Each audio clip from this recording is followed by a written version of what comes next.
Hello, World Wide Web. Welcome back to the Hangin' with Web show right here on HWWS Web TV. I'm GW Pomichter. Thank you so much for logging on, tuning in, scrolling up, clicking links. However you found your way into the seedy part of town, we're glad you're here. We're hanging out with Authors for Authors today. We're meeting some fantastic creative writers, some new authors, some old authors, some catching up with old friends. It's a lot of fun. And right now, we're hanging out with Frank Merceret. Let's just see if I can do Merceret? Very close. It's Merceret. Merceret. Okay. We're hanging out with Frank Merceret, the author of Cat's Paw. That one I got. See? Takes me a second, but that one I got. All right. Time is money. Okay. Frank, hi. First of all, thanks for coming over and hanging out with us, man. My pleasure. Thanks for having me. How's the conference going for you so far? It's nice. Learning some things. All right, that's good. That's why we're here, right? We become better writers as we become better marketers, as we become, as we hear from our peers. Yeah. That makes us better. Absolutely. Hopefully. If it doesn't, then, well, you'll know that too. So, Frank, tell us a little bit about Cat's Paw. Cat's Paw is a hard sci-fi story. Okay. And it involves making a time machine doesn't send people back in time or things back in time, just information, and not very far, only a few milliseconds back in time. Okay. And yet, someone figures out if they can really do that, if it really works, we can make billions of dollars in the stock market and automated trading. And the story involves, number one, can we actually build it and make it work? And number two, can we make all that money without getting ourselves put in jail? Also a good thing to know. Okay, so now you in your description, you described it as hard sci-fi.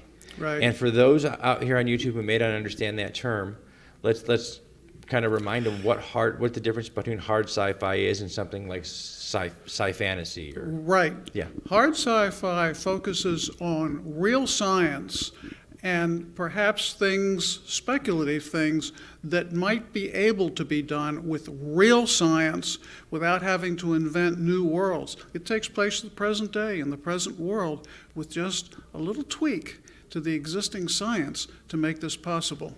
Wow, that's fantastic, man. And now, for those of you that don't know, you can look it up on the internet. You can look it up on, there are multitudes of documentaries.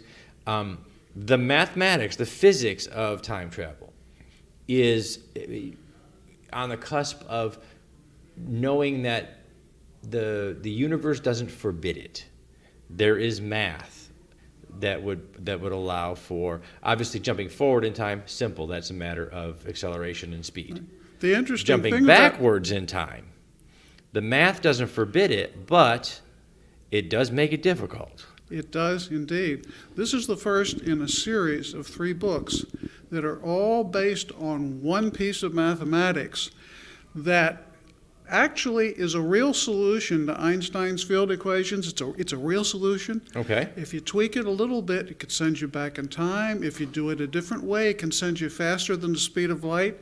And as you say, that's it's not forbidden by the universe. The math tells us that the universe doesn't have any rule that says we can't do it. Right.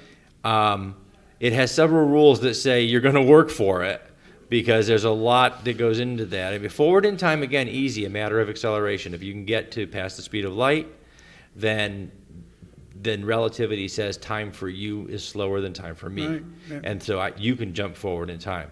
Yeah. Now, there are 2 ways mathematically that I've heard that you can go back in time.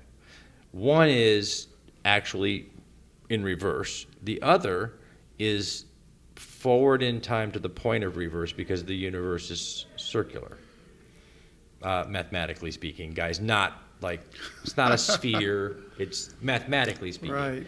Which tact did you take? Which formula did you take? It's actually going back in Backwards. time. It's Okay. taking the shortcut. Taking the shortcut. That's okay, because sometimes that works, and again, like you said, when you do a tweak here and a tweak there with the math, you can make that work. That's right. And you said you're jumping moments back. Fractions, thousandths of a second. Thousandths of a second. Small amounts of time. Wow. So those, we're going to dive into the science here a little bit, okay, because it's a lot of fun. So for those of you that are unfamiliar with with certain principles, you will recognize it from your fiction universe as the butterfly effect. Every single thing affects every single other thing. So a fraction of a second in time can have a massive impact, particularly as you're playing with money and stock markets. Right. So how difficult was it to find the chain of events for a fraction of a moment that would give you the outcome that you were looking for? I had to do a lot of research into what's called high-speed automated trading in the stock market. Yeah, because where it's done by computers, people not involved, and they develop these formulas for doing that. Well, if you could place your orders after you knew what the result was, then you could make much more effective orders. So in this story, I won't give it away, but they find a way that they can send their orders back in time, just a few milliseconds. So but at high-speed trading, that's all we need. And you know what's remarkable about the science of this is that right now on the cusp of, especially for trading, the military's already been doing this. We are at the cusp of quantum processing in computing. Yes.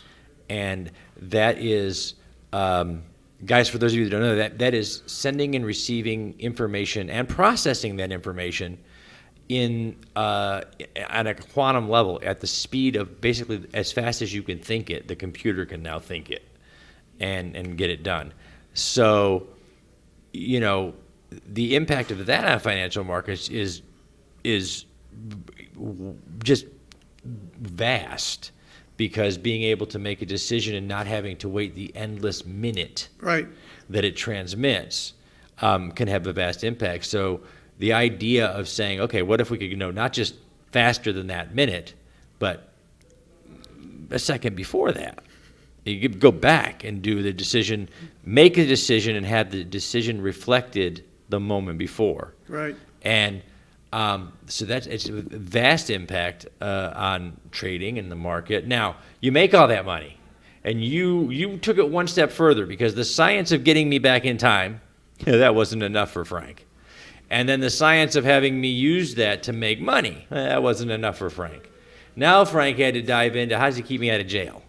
Right. Because the moment that I make a decision decision can be reflected the moment before I made it. Does that become insider trading? Did I trade with information that I already knew? You hit a key part of the story, and I'm not going to tell you the answer to that. You can read the book for that. You got to read the book. But my background, I'm a research scientist, retired, and I also spent 7 years as a criminal prosecutor. So I've got a background. So you had the background in the law. I had the background to be able to put the pieces together. It took a lot of research because it was outside of my field, but I could read the books and understand the research and put it in there for people to read and enjoy. And I think that's great. It's a great concept to explore, though, because we know this in modern times.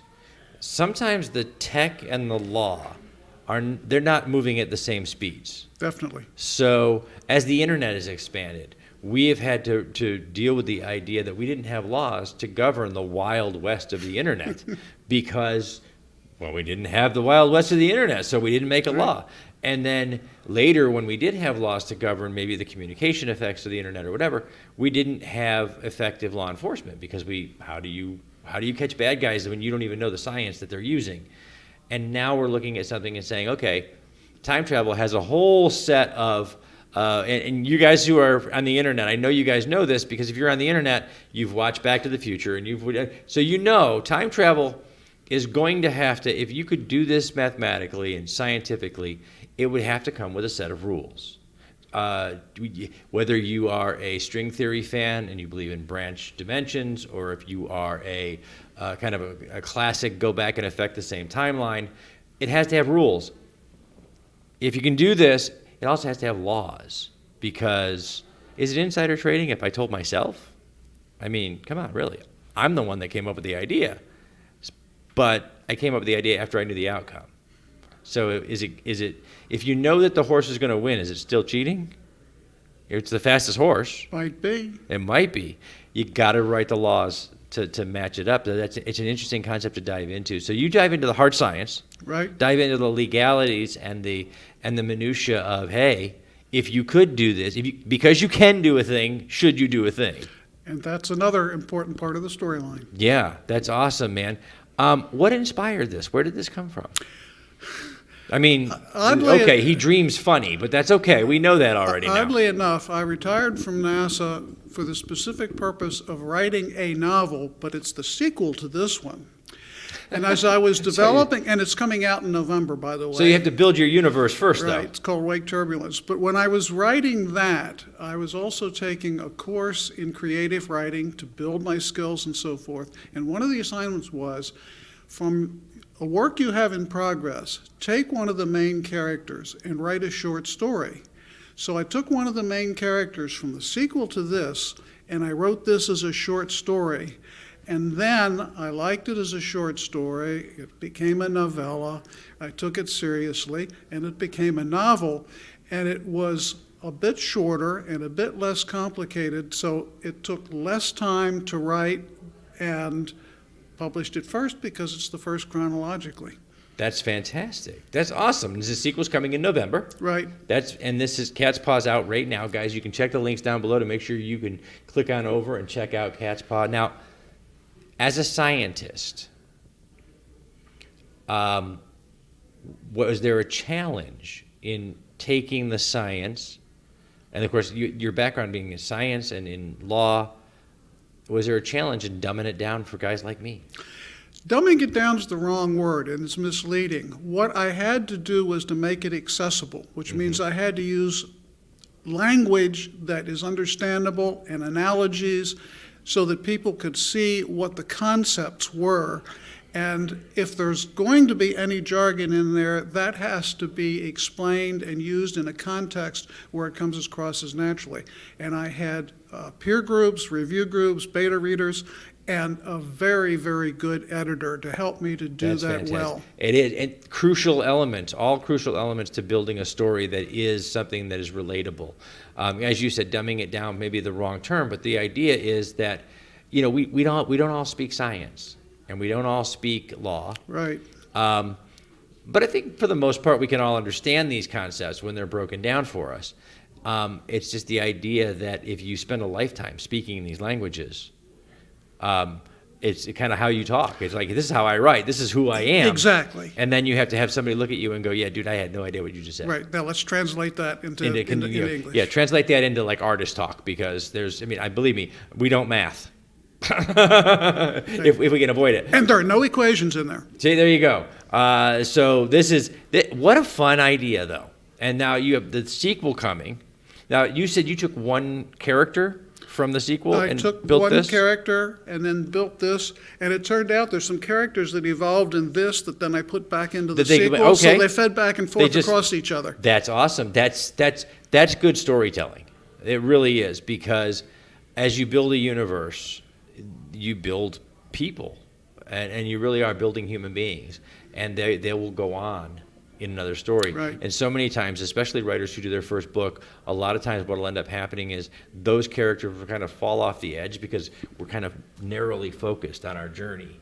And they can't, because in real life they wouldn't. Right. And the most critical part of making a story relatable to an audience is their own suspension of disbelief. They have to believe that this world of yours could be. And the more like their own world that you make it, like you said, this is a contemporary novel, it takes place in modern times. Right. So it looks like our world. So if it looks like our world, we can voluntarily suspend our disbelief long enough to enjoy your world. Exactly. That is fantastic. Guys, we're here with Frank Merceret, the author of Cat's Paw and Time is Money. And this is a fantastic chance to look at some phenomenal questions, from legal questions, science questions, and to have a little bit of fun. So check the links down below for all the places where you can find Frank's work. Frank, thank you so much for hanging out with us today. Let me ask you one last question. Yes, sir. This is your first novel. Yes, it is. And So the most rewarding thing, now that you've got your first novel out there, about being a published professional author, what's been the most rewarding experience for you? I've been surprised, extremely pleased with the reviews that I've been getting. I knew it was good, but I didn't know it was that good. That is awesome, by the way, guys. That means that you're liking it. And if you're liking it, then it must be good, because you're the internet and you make the rules. So, no, guys, seriously, though, that is one of the most rewarding things about being a creative artist, is because when you do something, you know you like it. It's like, hey, I love this project. And then, but to see somebody else read it and feedback that, wow, they enjoyed it, you've now impacted a reader. Whether it's, you might have inspired somebody to become a scientist, or inspired somebody to go out and find a way to cheat the stock market. Either one. One way or the other, he's had an impact. So, guys, thank you for hanging out with us for a little while. We've been hanging out with Frank Merceret, the author of Cat's Paw. Check him out in the links down below. Remember, stay tuned in and stay logged on to see who we're hanging with next.